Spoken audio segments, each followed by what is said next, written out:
Pemirsa, bagaimana situasi saat ini di ibu kota Damaskus dan bagaimana reaksi warga lokal secara umum? Kami telah terhubung dengan warga Indonesia yang tinggal di Suriah, Muhammad Naufal Ridho. Selamat petang waktu Indonesia, Mas Naufal. Mas Naufal, bisa digambarkan kondisi terkini di sana pasca kelompok oposisi menduduki wilayah Damaskus? Kondisinya bagaimana di sana, Mas Naufal? Baik, terima kasih. Selamat siang waktu Suriah, selamat sore menjelang Indonesia. Selamat sore waktu Indonesia. Perihal situasi terkini di ibu kota Suriah yaitu Damaskus. Kemarin kami mendapat himbauan dari otoritas keamanan dan kedutaan besar Republik Indonesia di Damaskus bahwasanya jam pemberlakuan jam malam mulai dari pukul 4 sore hingga pukul 5 dini hari waktu subuh, yang artinya kita dilarang keras untuk keluar dari tempat tinggal ketika peristiwa ini terjadi. Dan untuk perihal situasi sekarang pada hari Senin, alhamdulillah ibu kota Suriah Damaskus sudah kembali tenang, sudah relatif tenang, mereda dibandingkan pada hari Ahad yang lalu. Perlu diketahui bersama bahwasanya beberapa berita yang sudah beredar di platform media sosial bahwasanya Damaskus sudah direbut oleh kelompok oposisi pada hari Ahad waktu subuh. Namun pertempuran dilakukan pada saat pertengahan malam. Nah, lalu setelah sholat subuh dilaksanakan, masyarakat Arab Suriah khususnya melakukan selebrasi perayaan ketenangan dengan mengemuruhkan surat takbir di beberapa masjid kota Damaskus dan menembakkan senjata ke arah atas. Namun kita semua tidak tahu ke arah mana peluru tersebut, tetapi itulah bagian dari kebiasaan masyarakat Arab Suriah. Suara tembakan ini bisa kita dengar pada hari Ahad mulai dari pukul jam 4 dini hari waktu subuh hingga pukul 4 sore menjelang malam. Sekian. Baik, Mas Naufal, sebetulnya apa sih alasan Presiden Bashar al-Assad ini digulingkan atau ditumbangkan dari kekuasaannya oleh kelompok oposisi? Alasannya hingga saat ini yang saya tahu ialah yang pertama, dari awal Bapak Presiden menguasai pemerintahan sampai sekarang tidak ada kemajuan ataupun perbaikan yang memadai di kota Suriah. Namun janji-janji tersebut sudah Bapak Presiden sampaikan pada jauh-jauh hari, Pak, bertahun-tahun. Banyak dari masyarakat Suriah yang mungkin itu tidak baik ataupun tidak mengambil sisi positif dari hasil janji Bapak Presiden. Bahkan beberapa masyarakat Suriah pun masih ada beberapa yang kehidupan dan fasilitasnya belum memadai. Sekian. Oke. Mas Naufal, kita ingin konfirmasi karena informasi yang beredar bahwa Presiden Assad ini sudah meninggalkan Damaskus, itu betul tidak, Mas? Karena belum ada pernyataan resmi dari pemerintah setempat ya sejauh ini. Iya, betul. Pemerintah juga masih belum meyakinkan berita-berita perihal Bapak Presiden apakah di luar Suriah ataupun di dalam. Karena tempat-tempat kantor pusat Bapak Presiden sudah dicek satu persatu, barang-barang Bapak Presiden pun sudah tidak ada, bahkan keluarganya pun tidak ada di kediamannya masing-masing. Jadi berita yang beredar ialah beberapa keluarga Bapak Presiden bertempat di Moskow, Rusia, dan belum kita pastikan lebih pasti apakah Bapak Presiden juga berada di Moskow, Rusia. Baik, lalu Seperti bagaimana itu dengan kelanjutan dari pemerintahan Suriah?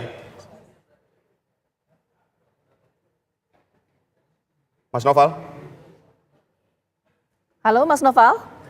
Oke, nampaknya kita terkendala komunikasi dengan Mas Naufal, tapi tadi yang disampaikan oleh Mas Naufal bahwa bagaimana kondisi di Damaskus pasca kelompok oposisi menduduki wilayah tersebut ini sudah kembali tenang, tidak memiliki gejolak seperti yang beberapa waktu lalu, dan posisi atau keberadaan dari Presiden Assad ini yang masih belum dapat dikonfirmasi sejauh ini. Betul. Menurut otoritas tempat.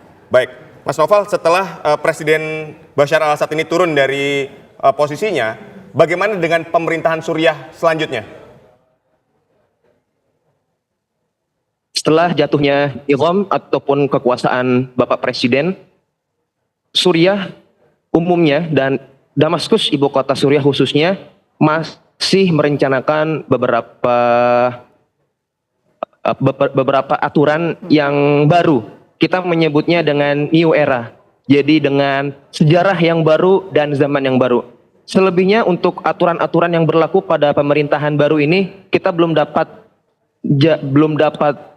berita yang aktual dan benar, baru sampai seperti itu aja.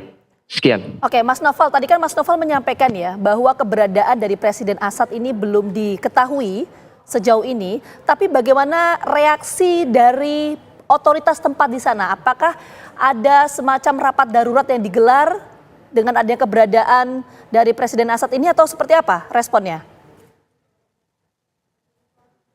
Respon dari otoritas pemerintah maupun kekuasaan yang lain terkait Bapak Presiden sejauh ini belum ada yang bisa melakukan rapat internal sampai saat ini. Baru saja beberapa menteri-menteri hanya mengungkapkan aturan-aturan yang baru. Perihal Bapak Presiden belum bisa diungkapkan secara pasti.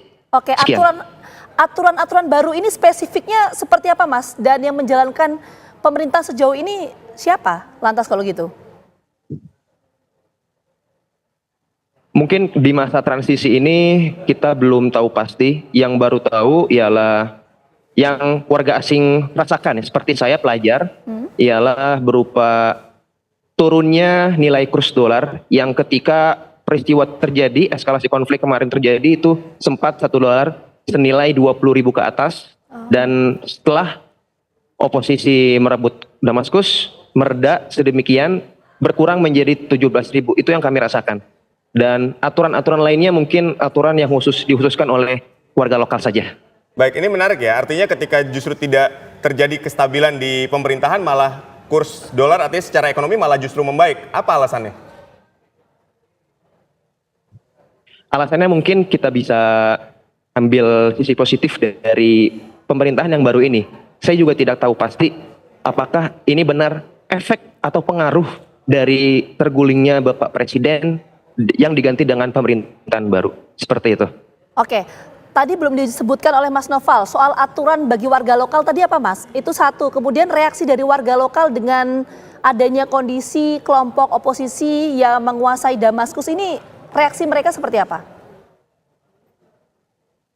Kalau untuk aturan-aturan, mungkin beberapa akses jalan perbatasan yang dulunya ditutup sekarang dibuka, beberapa daerah kota, dan reaksi warga lokal terkait kelompok oposisi ini yang saya lihat pada hari Ahad yang lalu melalui beberapa internet dan mata saya sendiri, itu yang pertama senang karena belasan tahun hidup dengan sedemikian rupa. Yang kedua juga ikut memeriahkan euforianya bersama mereka, seperti itu. Baik, ini menarik ya. Hidup dengan sedemikian rupa. Mungkin boleh digambarkan di masa kepemimpinan Presiden Bashar al-Assad itu seperti apa yang hidup dengan sedemikian rupa itu tadi, Mas? Sebenarnya sama-sama dengan kita di sini hidup pada zaman Bapak Presiden. Kita hidup, saya 3 tahun di Suriah, kalau ditanya tentang perkembangan, sedemikian rupa perkembangan hanya sedikit. Tapi terlepas dari itu semua, masyarakat khususnya warga lokal, kita warga asing juga mendapatkan beberapa kebutuhan bahan pangan yang harganya terbilang murah, tapi di sisi lain juga ada beberapa mungkin faktor perjalanan ya dari luar negeri, dari Suriah ke luar negeri itu masih dibatasi apa waktu itu seperti itu. Dan beberapa orang yang di luar Suriah, alhamdulillah bisa masuk kembali secara resmi di Suriah seperti itu. Oke, Mas Noval, sebentar. Kita mungkin ingin mendalami soal situasi di sana ya, Mas ya. Tadi kan disampaikan Mas Noval, ini belum ada atau bahkan tidak ada ya rapat darurat yang digelar oleh otoritas tempat mengenai kejadian ini. Terus kondisi di sana bagaimana dengan situasi ini? Apakah misalnya pusat perbelanjaan, supermarket di sana masih tetap buka seperti biasa, kembali normal atau gimana gambarannya, Mas? Situasi saat ini, alhamdulillah beberapa toko-toko bahan makanan, bahan pangan, makanan pokok semua sudah buka. Namun tidak keseluruhan terbuka. Toko-toko pun sebagian, pasar-pasar pun yang di daerah kota Damaskus juga masih dibuka beberapa. Dibandingkan pada hari Ahad lalu ketika mereka masuk dan merebut kota Damaskus, semua akses transportasi itu semua ditutup. Tidak ada angkutan umum, toko pasar itu semua ditutup. Bahkan kita mendapat arahan dari KBRI untuk stay dan tidak boleh meninggalkan kediaman tempat tinggal seperti itu. Sekarang sudah beberapa akses angkutan umum berjalan kembali, cuman belum keseluruhan terbuka. Toko pasar pun masih sebagian, seperti itu. Baik, terima kasih Mas Muhammad Naufal Ridho telah menginformasikan kepada kami bagaimana kondisi di Suriah setelah pihak atau kelompok oposisi mengambil alih kekuasaan dari Presiden Bashar al-Assad. Jaga kesehatan Anda di sana. Sekali lagi terima kasih.